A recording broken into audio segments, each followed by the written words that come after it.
போகும் வழியை மாற்றுகின்ற நம்முடைய ஆண்டவராக இயேசுவின் இனிதான நாமத்தில் உங்களை வாழ்த்துகிறேன். நம்முடைய ஆவிக்குரிய சிந்தனைக்காக அப்போஸ்தலர் நடபடிகள் 9ஆம் அதிகாரம் 3ஆம் வசனத்தை நான் வாசிக்கிறேன். சவுல் பிரயாணப்பாய் போய் தமஸ்கு சமீபித்த போது சடுதியிலே வானத்திலிருந்து ஒரு ஒளி அவனை சுற்றி பிரகாசித்தது. இந்த அதிகாரத்தை பார்க்கும் பொழுது சவுல் என்கிற ஒரு வாலிபனை குறித்து சொல்லப்பட்டிருக்கிறது. அவன் கிறிஸ்துவை பின்பற்றுகிறவர்களை பிரசங்கிகளுக்கு விரோதமாக எழும்பி அவர்களை பிடித்து கொலை செய்யவும் அவர்களை சிறைப்படுத்தவும் துன்பப்படுத்துமான அதிகாரத்தை பெற்றிருந்த வாலிபன் தமஸ்கு வழியாய் போறான். எதற்காக? அங்குள்ள ஆண்டவரை பின்பற்றுகிற பிள்ளைகளை துன்பப்படுத்தும்படியே, திருச்சபைகளை வேதனைப்படுத்தும்படியே, கொலை செய்யும்படியேதான் போகிறான். அவனுடைய எண்ணம் அப்படித்தான் இருக்கிறான். அவனுடைய பாதை எப்படி இருக்கிறான்? போகிற வழியிலே ஆண்டவர் என்ன ஒரு பிரகாசமான ஒரு ஒளி வானத்திலிருந்து அங்கு பிரகாசிக்குது. சடிதில கீழே விழுறான். விழுந்த உடனே ஒரு சத்தம் கேட்குது, சவுலே சவுலே, நீ என்னை ஏன் துன்பப்படுத்துகிறாய் என்று தன்னுடனே சொல்கிற ஒரு சத்தத்தை அவன் காதல கேட்கிறான். அதற்கு அவன், ஆண்டவரை நீர் யார் என்று சொல்லும் பொழுது அதற்கு கர்த்தர், நீ துன்பப்படுத்துகிற இயேசு நானேன்னு சொல்லி பதில் கொடுத்து அதோடு நிறுத்தி விடவில்லை. முள்ளில் உதைக்கிறது உனக்கு கடினமான்னு சொல்லி பேசுகிறார். அங்குதான் இயேசுவோடு ஒரு சந்திப்பு ஏற்படுகிறது. அவன் போகிற காரியம் அந்த வழி வேறொன்று. ஆனால் ஆண்டவருடைய சந்திப்பு அங்கு ஏற்பட்ட உடனே போகும் பாதையை மாற்றி போதனை செய்து ஒரு இடத்துல உட்கார வச்சு வல்லமையான பாத்திரமாய் மாற்றி பயன்படுத்தப்படுகிறார். எந்த ஒரு காரியத்தை அழிக்கும்படியாய் போனவனே ஆக்கப்பூர்வமான காரியத்தை செய்யும்படியாய் என் தேவன் அந்த இடத்துல மாற்றத்தை ஏற்படுத்துகிறார். ஆண்டவர் சில இடங்கள்ல பாதைகளை மாற்றி விடுவார். ஏன் அங்க வந்தோன்னு சில நேரம் நமக்கு தெரியாது. நாங்க வர வேண்டிய அவசியமே இல்லை, எதற்கு இந்த நேரத்துல இங்க வந்து நிக்கிறேன்னு சொல்லி நீங்க யோசிப்பீங்க. அங்கு தேவன் உங்கள் மூலமாய் செய்ய வேண்டிய ஒரு காரியத்தை வச்சிருப்பார். அதுதான் உண்மை. அதற்காகத்தான் அந்த பாதைகளில் அவள் அழகாக நடத்துகிறார். இஸ்ரவேல் ஜனங்கள் எகிப்திலே அடிமைத்தனத்தில் இருக்கும் பொழுது ஆண்டவரை போய் இறங்கி அவர்களை விடுவித்து மோசேயின் மூலமாய் நடத்தி கானானுக்குள் கொண்டு செல்லும் பொழுது பெலிஸ்தியர் தேசத்தின் வழியாய் போகிற பாதை அது ஒரு ஷார்ட்கட், சமீபமா இருந்தாலும் தேவன் அப்படி போக அனுமதிக்காமல் செங்கடலின் வழியாக சுற்றி போக பண்ணினாராம். ஏன்? அதற்கு ஒரு காரணத்தை கர்த்தர் வைத்திருந்தார்.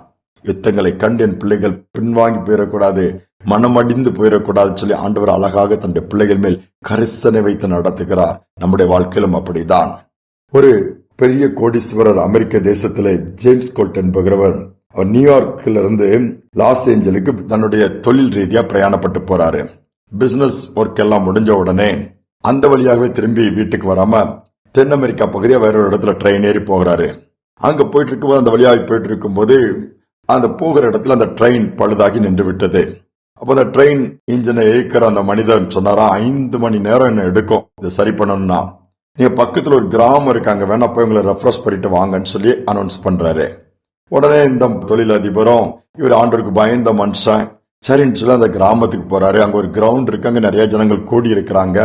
என்னன்னு அதை எட்டி பார்க்கும்போது அங்க ஏலம் விடுகிற ஒரு காரியம் நடந்துட்டு இருக்குது. என்னடா ஏலம் விடுறாங்க, என்னன்னு எட்டி பார்க்கலான்னு பார்க்கும்போது அங்கு ஒரு கிறிஸ்தவ தேவாலயம் ஏலம் விடப்படுகிறது. அதை கட்டின கான்ட்ராக்டர் அதை செய்கிறார். ஏனென்று விசாரிக்கிறார். அந்த திருச்சபை ஜனங்களால் அந்த கோயிலை கட்டணும்னு ஆசைப்பட்டு ஆரம்பிச்சிட்டாங்க. கான்ட்ராக்டர் கொடுத்தாங்க, ஆனால் அவருக்கு கொடுக்க வேண்டிய பணத்தை இவர்களால் கொடுக்க முடியவில்லை. ஒரு பக்கம் ஒரு கூட்டம் ஜோம் பண்ணிட்டு இருக்க, எப்படியாவது ஆண்டவர் இதை மீட்டு கொடுங்கன்ட்டு. மறுபக்கத்துல ஒரு கூட்டம் ஏலெடுக்க வந்திருக்குது.